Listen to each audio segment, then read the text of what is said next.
Friends, I'm so excited for this conversation today on the GoodHard Story Podcast. As you know, we're doing a special little mini series on befriending our bad emotions and just really working through so many of the questions you guys have asked about doubt and fear and sadness and just so many complex emotions for Christians to process through. And it's really a gift to me to have Adam Young here today as we just continue this journey.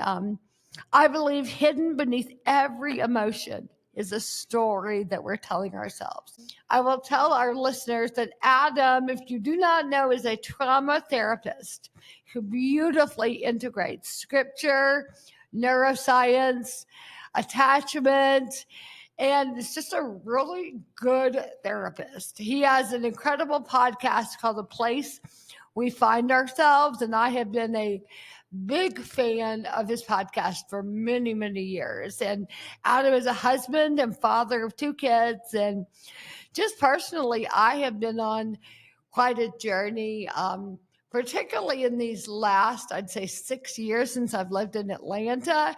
My life has calmed down enough after the trauma of a massive stroke that nearly took my life that I finally had some time to really start exploring more full, robust story work, more than emergency mode, I guess.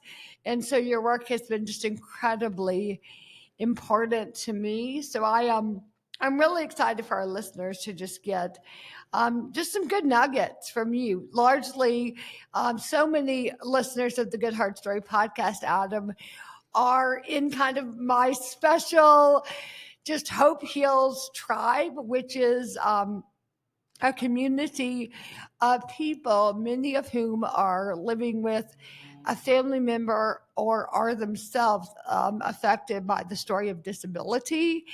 And what's interesting is that's kind of where I started, but not where I've ended up. Along the way, just journeying, suffering souls seem to find me like crazy. Just broken dreams, crushed spirits, ravaged expectations of what life would look like. So I have this community called the GoodHard Story community that is just wounded healers, as Henry Nouwen would say, as true people who are living hard lives, hard stories, and yet just have this tremendous, robust hope, even in the darkness and sadness. And so I'm really delighted for them to hear from you today. And Adam, I guess probably the best place to start would be very basically you talking about what trauma therapy even is. And for someone who's never participated in it or maybe even heard of it, we've heard of capital T trauma for sure. But the notion of little t trauma may be new to some. And I guess what's the difference between those two types of trauma? And what are some examples? And just anything you'd like to share specifically about trauma, which is on the hearts and minds of many of my listeners. Yes. Well, Catherine, it is a delight to be with you. Thank you for inviting me. So for trauma, there are 2 defining attributes that make trauma trauma. And the first is a sense of powerlessness to use my voice or move my body in a way to make the bad thing stop happening. So bad things happen all the time.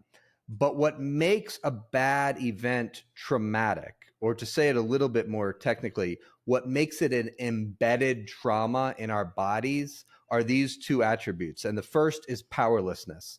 The person that's experiencing the bad event is prohibited from using their voice or moving their bodies in such a way as to make the bad thing stop happening. That's number 1. Number 2 is abandonment by potentially protective caregivers. So if if you have, for example, Bessel van der Kolk's a trauma expert, and he always talks about how at 9/11, they've done lots of research on the folks that were at ground zero of 9/11, and the people that could run home, and there was someone to receive them, to weep with them, to hold them, to care for them. In other words, they weren't abandoned by a potentially protective caregiver. Those folks recovered. In other words, the bad event, the awful, overwhelming event of being in New York City on that day does not become an embedded trauma in their body. And as a result, they don't develop what are the symptoms of PTSD, post-traumatic stress disorder. So there is another form of trauma that I am particularly passionate about talking about, which is called developmental trauma. And developmental trauma is when you experience those two attributes of powerlessness and abandonment by caregivers when you are developing, like when you're a kid. So 4 years old, 14 years old, when you're growing up and you experience trauma during your developmental years, that has a disproportionate influence on the development of your brain. Totally makes sense. My goodness. I'm so interested in how these big traumas and little traumas just stick with us in ways we would like to say they don't. I would love to say that some random unconnected thing over there that happened 30 years ago has no bearing on my head and my heart today. And that is not the case, is it? Right. That's right. So what you're putting words to right now is so important. We don't want that event from 20 years ago or that person from 25 years ago to still be affecting our minds, hearts, bodies today. There is something, and this is especially, in my experience, it's especially true among Christian folks. There is a sense in which I want the past to be in the past and not be affecting my brain today. And all I can say is that's not how neurons operate. Neurons, which are the cells that make up your brain, form networks. And those which is to say they form connections with other neurons. And because neurons are connected to one another, and that's just how God made the brain, the past is always present. It's always present because you have neurons. I remember several years ago wrestling with this notion of remembrance in the Bible and the scripture of forgetting what is behind and moving forward. And how does that play into accurate remembrance? And I sort of landed after doing really a deep dive biblically on God is calling us to learn the right lessons from where we've been in our past and not carry with us the damage wreaked from our past, but to, instead of just allowing there only to be collateral fallout and damage from our stories, how about pick up the pieces, the wreckage, and move forward? And I imagine you would say that's the healthiest way to live. Go ahead. Well, here's what I would say is every single person has experienced harm in their past. And by their past, what I'm really speaking of right now is your growing up years. Every single person has experienced harm when their brain was developing the foundational understanding of how the world operates. So when you're a 6-year-old boy, you're an 8-year-old girl, your experiences of harm reside in the neuronal connections in your brain. And it might be a good idea, therefore, to know something about those stories of harm so that you can feel your unfelt feelings and make a coherent narrative of what is confusing, overwhelming, and incoherent in your brain. Because that's the byproduct of trauma, is that what is overwhelming becomes disintegrated in the brain. And brain health is a function of integration. In the Hebrew language, that's the word shalom. It means a webbing together, a connection between neurons that have been fragmented and separated, because when an event is overwhelming to our 8-year-old Right. bodies, we can't make connections between our neurons. We can't make sense of the story. It's too overwhelming. Adam, I imagine that some of us don't really want to grapple with the stories of our past. It's easier to just move forward or repress what's happened to us in our past. I think that a lot of us ignore our stories to avoid feeling angry at God or our families of origin or just life, just anger at the world's rage. And I want to ask you, what would you tell those of us who are afraid of engaging that anger? Well, that's an excellent question. And my first response to that would be to bring some curiosity to what is the fear of the anger inside. Anger is an emotion that God experiences. The reason we experience anger is because we are created in the image of one who experiences anger. Now, that doesn't mean that all anger is good, but it does mean that anger is godly, i.e., we are in the image of a God who feels anger, who feels rage. And the scriptures bear witness to this all over the place. Yeah. So the question is, why are you afraid of your anger? And for many people, it's one of two things. It's either my anger will do harm to those I love if I really let myself feel it, or I am afraid of my anger because my father or my stepfather was a rageaholic and I don't want to be like him or her. Yeah. And so there is often a kind of a vow that we make, a commitment that we make as boys and girls to never be like that person who is so angry. And that makes you a 45-year-old woman or man who is deeply afraid of your anger. But it's not because your anger is ungodly. It's because you've been harmed by an angry person. So interesting. I'm fascinated by the role of lament within the anger and lament, all the things. I remember listening to a podcast of yours where you talked about Job chapters 9 and 10 and the deep, intense. I just remember being so struck by you talking about how we see how important attachment is in children when Job's saying, "Where are you, Lord? Where are you? Where are you?" And I would just love to hear you speak to this. It's just fascinating.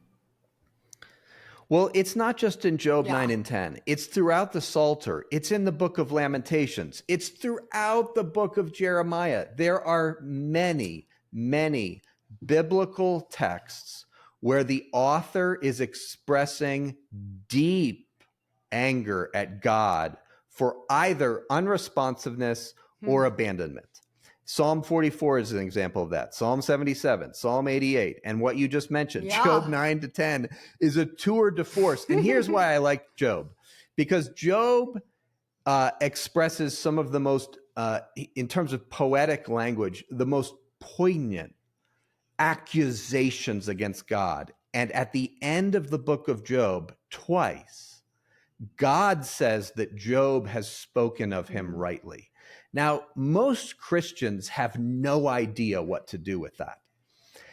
And the question is Job accurate when he says to God, "You rush at me like a warrior, you pierce my kidneys"? And of course, God did not rush at Job like a warrior. So what does God mean when he says, "You've spoken rightly of me"?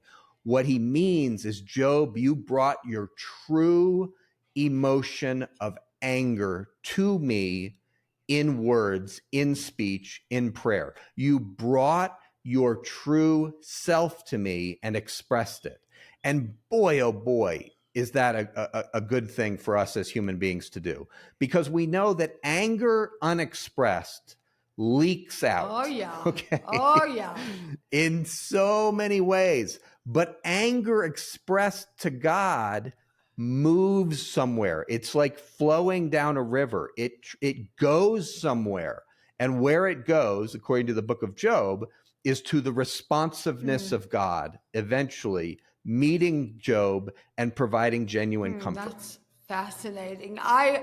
I'm so interested in all of your story work. I feel like Kurt Thompson, Dan Allender, just a bunch of you incredible thinkers are pointing us to the power of engaging our story. I think some would refer to it as a narrative therapy, and just the value of just leaning into where we've been and sort of owning our story. And honestly, I think for so many good Christian person, a good Christian girl at least, I don't really want to do that. I don't want to think about the hard parts and the sad parts. And I just kind of want to brush past it. And I think what I hear you saying so clearly is that's really not available.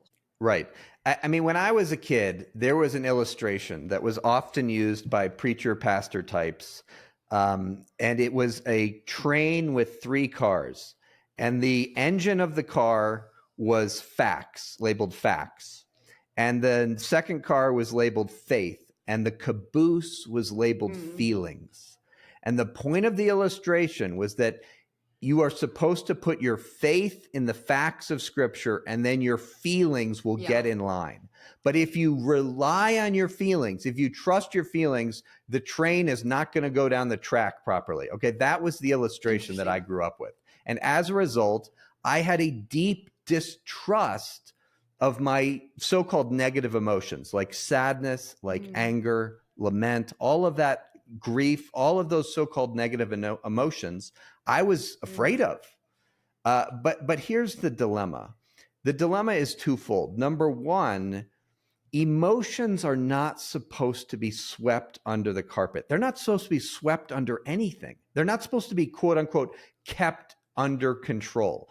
Emotions are designed by God to connect us to ourselves, to others, and to God through the expression, the feeling, the process of expressing that emotion and therefore integrating it neuronally in our brain.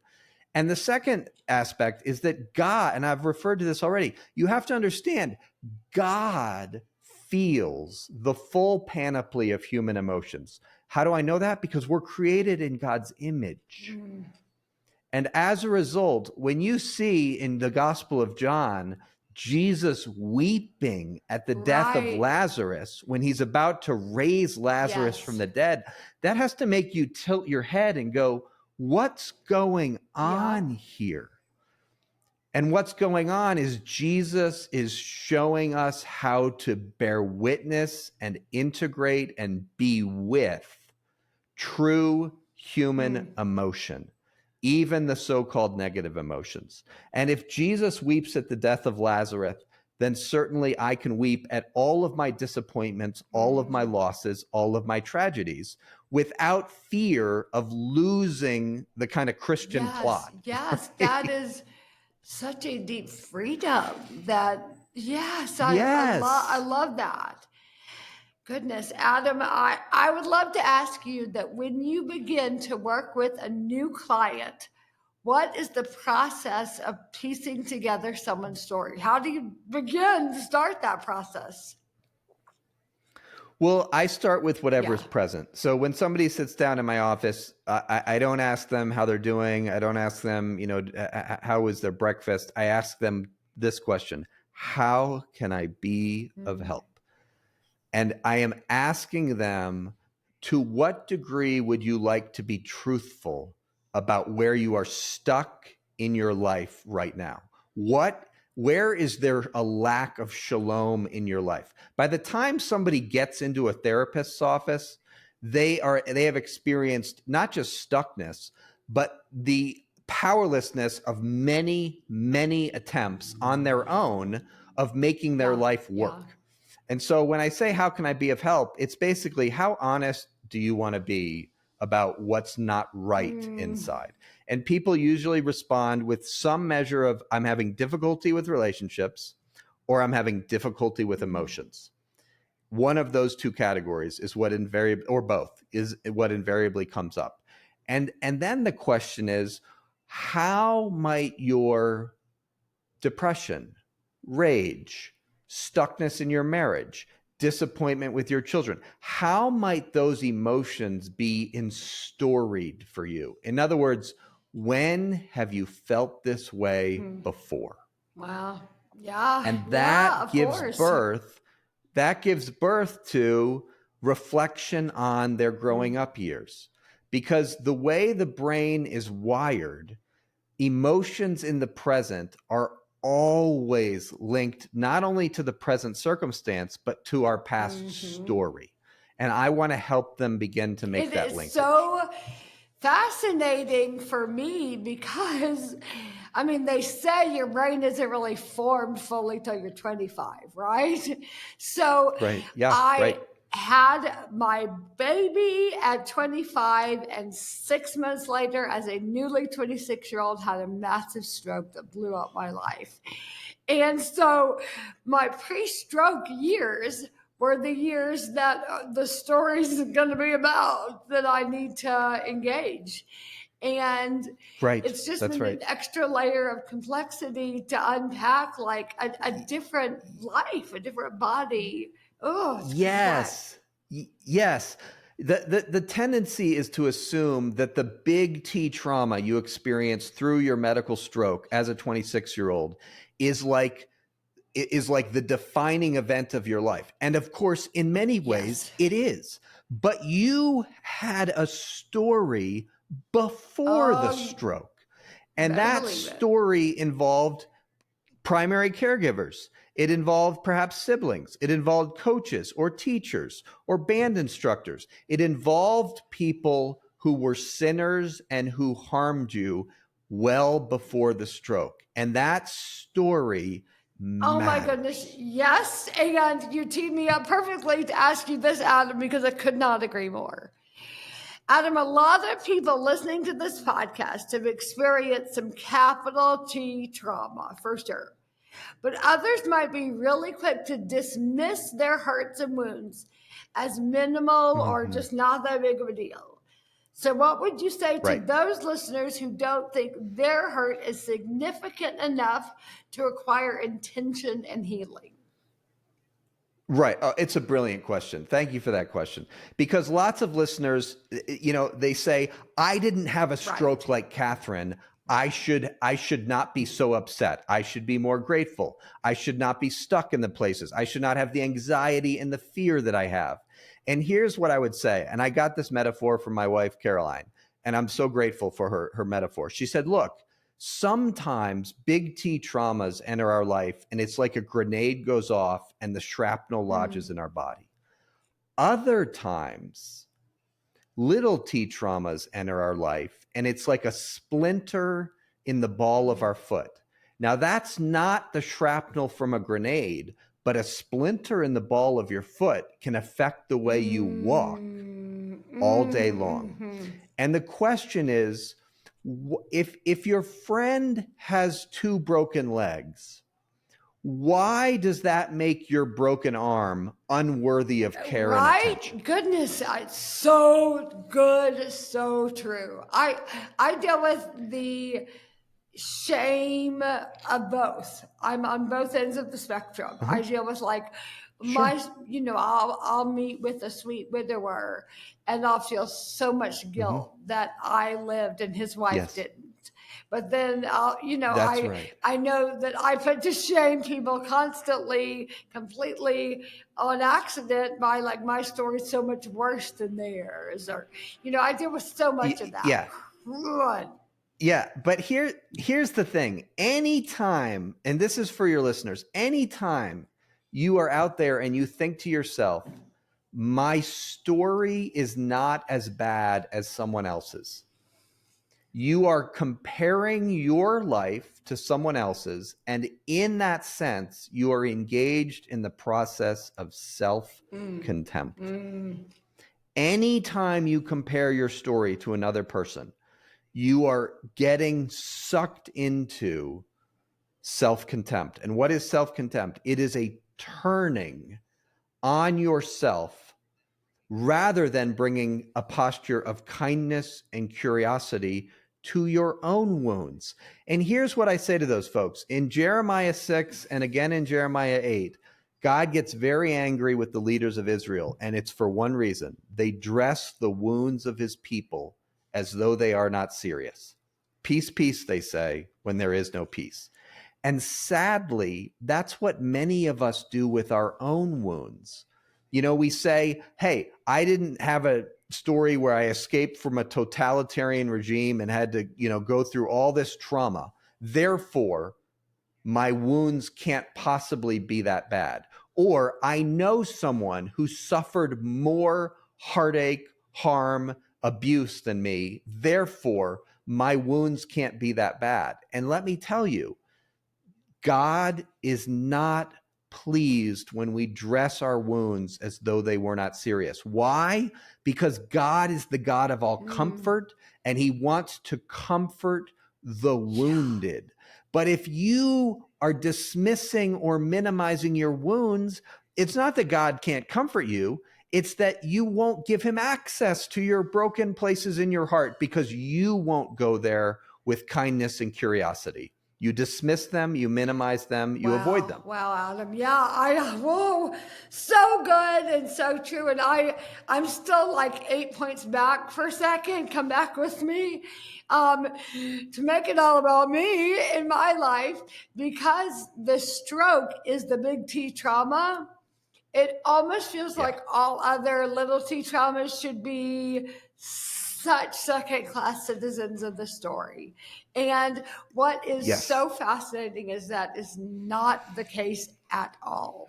I guarantee you, in my therapist's office, sweet woman, we talk about my stroke, maybe 20% at most of any session. It's a lot of other stuff. I'm not going to go into on the podcast, but I got some real special relational stuff, some complicated family members. There's addiction in the story. There's, just whole family of origin stuff. And the acquired disability is definitely not the front seat. And I think that's true so much of the time. Yes. And the question is, will you bring kindness and curiosity to those little T traumas that predate your stroke? Or will you dismiss them as that can't possibly be a big deal because the stroke was a quote unquote bigger deal? Totally. Oh, a lot to think about, Adam. Adam, on last week's podcast, I talked to my friend Deborah Folletta, if you know who she is. She is an LPC, and she shared something so powerful. She shared that hidden underneath all of our emotion is a belief system. I think you could also say that about our stories, honestly. Hidden beneath every emotion is a story we're telling ourselves, whether we realize it or not. So in your experience, what do our emotions have to tell us about our stories? Oh my gosh, your emotions are like lights on your dashboard that can navigate you through the difficult thing, which is life, the difficult journey, which is life. Your emotions they can be like a compass for you. How is that true? Well, if you feel sorrow, there is a reason for that. And that reason is invariably both related to your present circumstances and your past story. Both. Why? How can I say that? Because that's how neurons operate. Neurons are connected with other neurons, which means that sadnesses, griefs, heartaches, disappointments in the present are invariably echoes of past disappointments, past sorrows, past griefs. And when you realize that, present day emotions can help give you access to unfelt feelings from your past. Because look, when you were a 12-year-old girl, it may not have been safe for you to feel your feelings in your family. There may not have been space for your feelings because you were too busy taking care of mom, dad, stepmom, stepdad, whatever your family looked like, or your siblings. And therefore, you have unfelt feelings in your body. Well, you need to feel those feelings if you're going to integrate, if you're going to experience wholeness, if you're going to experience healing, because those feelings don't go away. They keep knocking on the door of your heart, asking for one thing, and that one thing is your attention. And emotions. well, Yeah, go ahead. And I'm thinking part of sort of waking up to that has to be a lamenting process of grieving that it's there. And Yes. I know for me, there is such a kindness and tenderness that I have to approach myself for still feeling sad. And it's so hard to do, Adam. It's so difficult. I'm so strong and so brave and such a warrior for Jesus that to say, wait, but that little 8-year-old girl felt really sad. And I need to grieve that and lament. And I guess my question for you would be, what could healthy lament look like practically? What does it look like practically? Oh, it can look so many different things depending on different people's styles. It can look like writing a poem. It can look like writing your own psalm. But here's the attribute that needs to be through and through all of these different kind of techniques or expressions. There has to be a candor and honesty, what Tim Keller called pre-reflective expression of emotion. Before you've judged it as good or bad, you just pour out whatever is in there through painting, through drawing, through dance, through cartooning. Look, I don't care what you do. What I care is that you find some way to express the agony that you hold inside of you. Because Catherine, you just made a great point. 8-year-old Catherine has to understand, you have to understand, you were a child. And we as adults forget that we were once children, and children are often very sensitive and they don't have adult brains, which means we have, all of us, unfelt feelings from our past that need to be felt. The dilemma is very few of us have what Francis Weller calls the village. That is other people in our lives who are strong enough to bear witness to our childhood emotions, which can be very intense. Which, goodness, brings me right to what I wanted to talk to you about, which is the beautiful story work, just movement that I don't know if you pioneered it. Did you? I think so. But just the whole, I mean, Kurt Thompson would call it the confessional community. And I have my own version of it now, actually. I call it my SOS group. It is a group of just brilliant rock star women who have all been to hell and back. And we get together. And yes, it's about our big T trauma, but it is so much more. It is the trauma and the trauma and the trauma on the trauma on the trauma, but it's also the family of origin trauma, and it's that weird uncle's trauma, and it's everything that is going on in our current lives that I call the SOS, where the Sisters of Suffering, and it's a club, and we meet, and sort of the bylaws are that we don't make it okay. We sit in the sad and don't tie a bow. We don't have prayer requests at the end. We got way too much to pray for than a prayer request could ever cover. We make new neural pathways for each other by letting us tell our sad stories and not leaving the room, sitting in it and looking. It's glorious work. Yes, it's glorious work. And I just want to slow down something that you just said. The Sisters of Suffering group, the SOS group, what changes the brain is when another person truly bears witness to our stories of heartache, harm, and So abuse. I know, and that's why I made this group. I know that. I know all too well. I've seen it, I've watched it, I've learned it from you and Kurt and Allender, and I wanted it in my life really bad. And you see, because I am constantly speaking and sharing portions of my story to largely empathetic listeners, it is doing this to me to a degree all the time. I'm Yes. getting these radical benefits of sharing my stuff. I mean, not all the stuff, some of the Yes. stuff, and seeing Yes. just that healing work of vulnerability, and it's addictive. Yes, and it's very healing Yeah. for the brain because we are social beings. Skin is way overrated as a barrier. In other words, when I am with someone who is truly with me in my places of immense shame, and their face is one not of joining me in my shame, but of one of naming me accurately in my story. The healing that happens in the neurons of your brain is immense. And for me, it is the practical neurobiological application of the resurrection. It's what the resurrection of Jesus Christ means in neurobiological terms. The brain is malleable. Your neurons are different now than they were 5 years ago because of your SOS group. I know it. And that group in particular has, I mean, one woman in the group has now buried 2 children. Another woman in the group's husband had a horrific affair and left.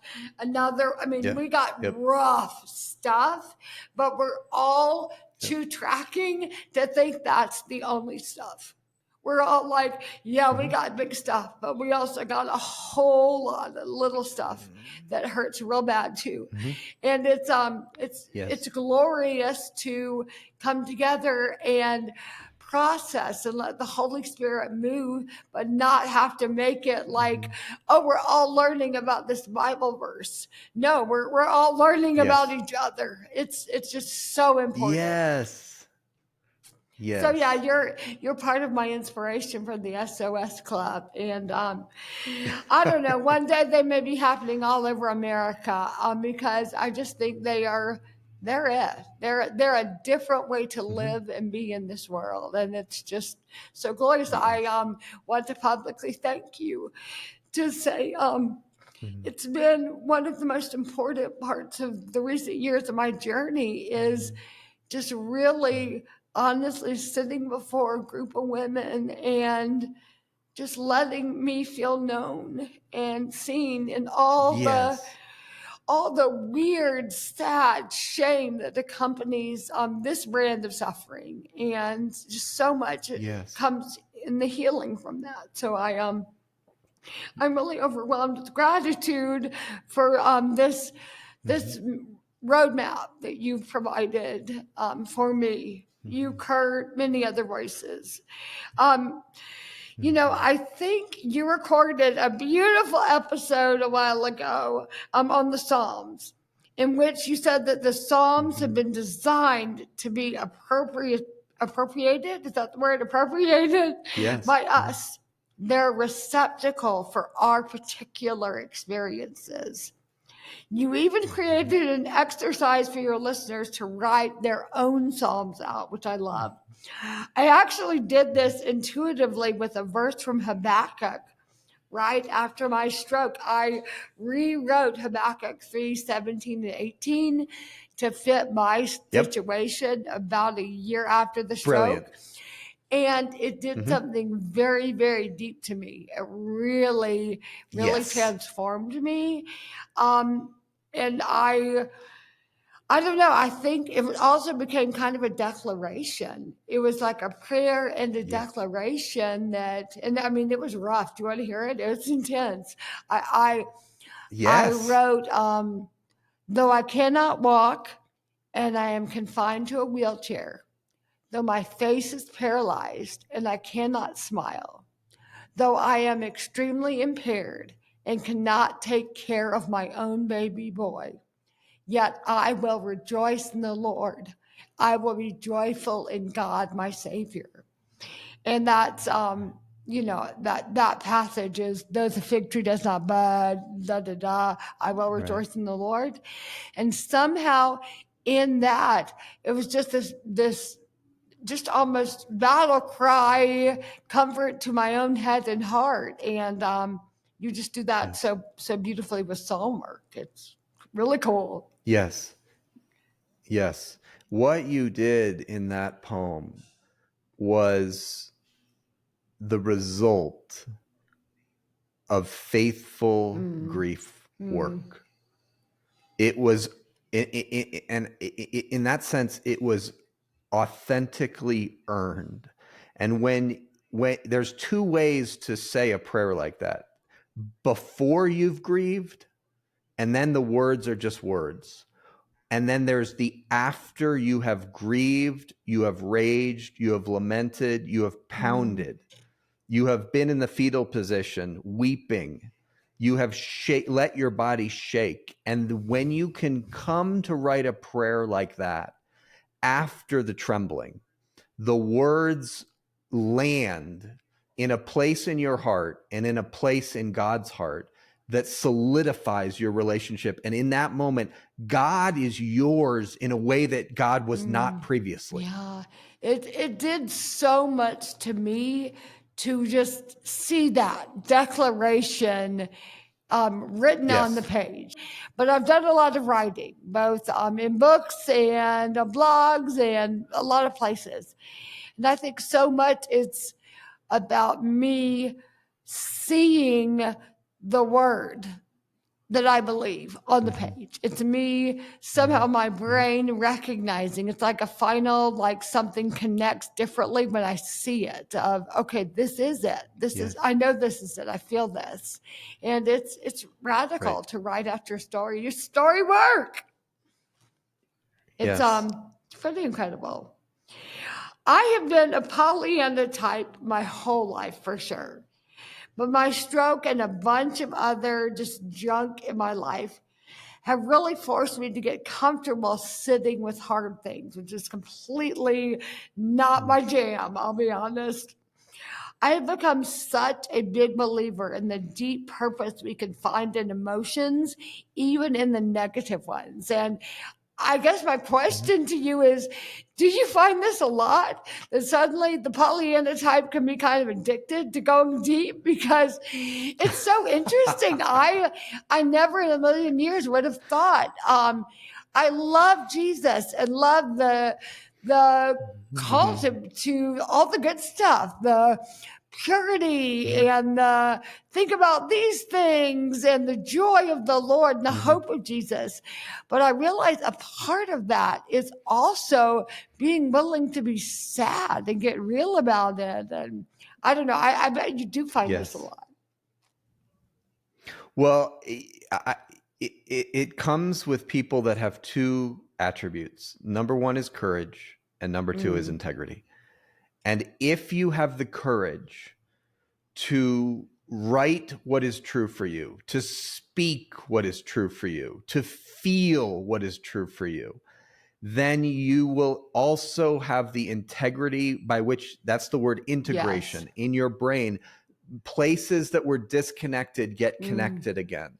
And that is the Hebrew notion of shalom. It's what we neurobiologists call integration, but it is a wholeness where you're bringing your whole Catherine heart to God in speech. That is, oh, that's beautiful, Adam. That's overwhelming because I long for that integrity. And I want so deeply to do that. I want to live an integrated life. So thank you for helping me do that, giving me a roadmap to do that.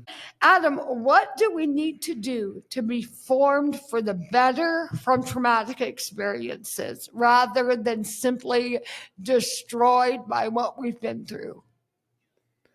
Yeah, well, I'll quote my mentor and friend, Dan Allender, who said that trauma can open the heart to joy.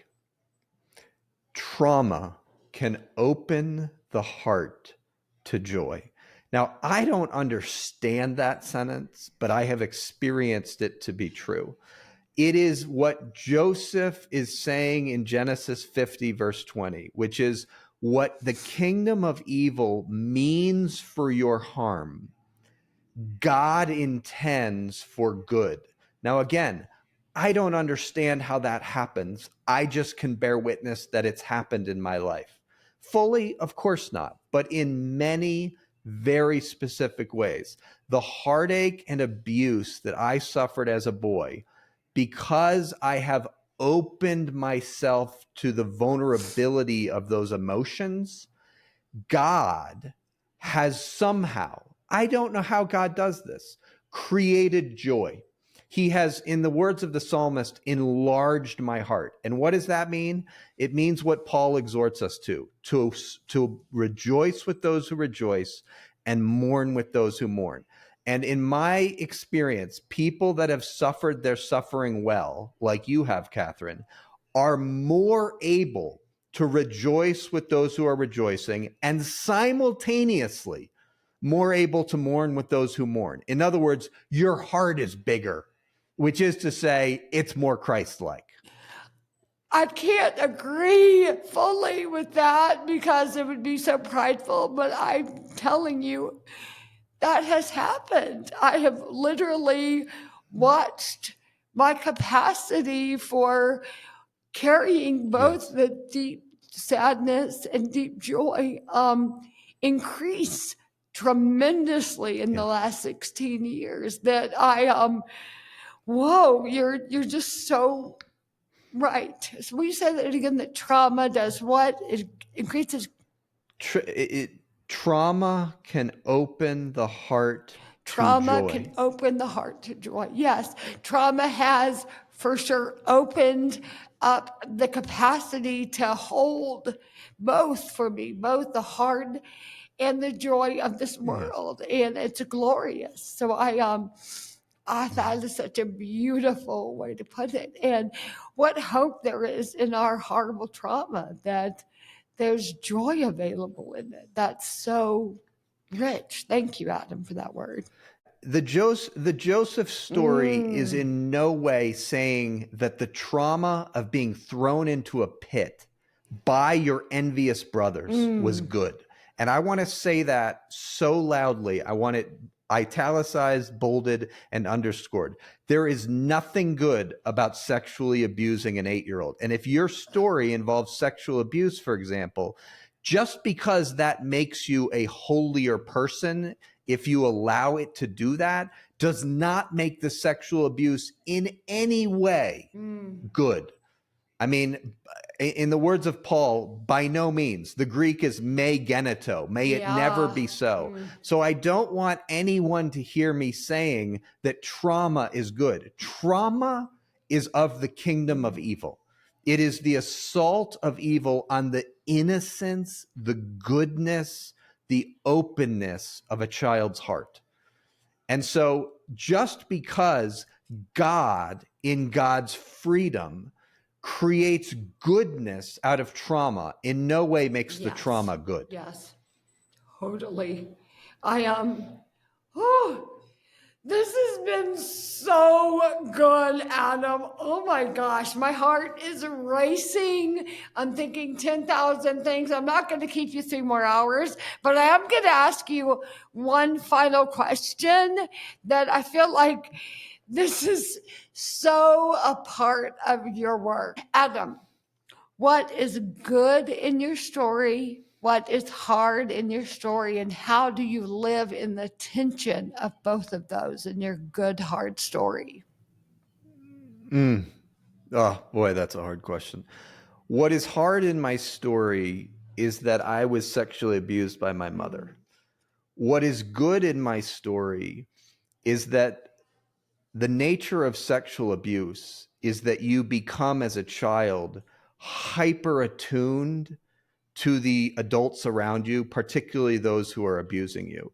And as a result, I have received, we could say, and this is in no way meaning it's good, but the gifting that I use in my life now as a therapist on behalf of the traumatized was developed in the midst of horror. And so what is good about my story is that I have seen my heartache, the harm that happened to me as a boy, be transformed and used to serve the wounded. And there is nothing that I enjoy more than using my gifting on behalf of the outsiders, the wounded, the marginalized, the traumatized. And so what's hard is I hate that I was sexually abused by my mother. What's good is that in the midst of that, God created gifting and goodness in my heart. I like to say, and it's in Treasures in the Dark, that God has used my deepest wounds to bring healing to the world. And I think that's exactly what you are saying. And isn't that our prayer? That God will use our deepest wounds to bring healing to the world. This has been so special, Adam. What a beautiful conversation. What an incredible soul you have. I'm honored to have spent this time with you. Thank you. Thank you. Thank you for just your work and your heart and your desire to, press on to Jesus in a healthy way. It's glorious. I'm honored to know you. Well, Catherine, it's been a delight for me, and I am very grateful that you shared your rendition of the Habakkuk 3 passage. That was the highlight I'm for so me. glad. Goodness, it's a joy to have that for my whole life. So you're welcome. God bless you, Adam. Thank you for being a guest today.